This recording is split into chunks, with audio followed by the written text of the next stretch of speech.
Tasavvur qiling, o't pufagi bu kichkina bir omborcha, u jigarning tagida joylashgan. Ko'pchilik uni safro ishlab chiqaradi deb o'ylaydi, lekin unaqa emas.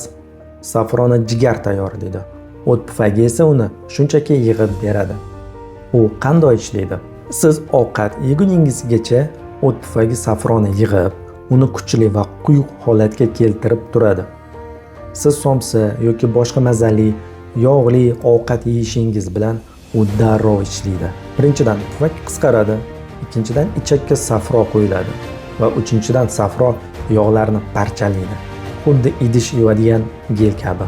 Agar o't pufagi bo'lmasa yoki u yaxshi ishlamasa, ovqat hazm bo'lishi qiyinlashadi. Tana quvvatsiz bo'lib qoladi. Shuning uchun vaqtida ovqatlanish juda muhim. Kichik bo'lsa ham bu a'zo tanamizdagi haqiqiy qahramon. Sizda ovqatdan keyin og'irlik bo'ladimi?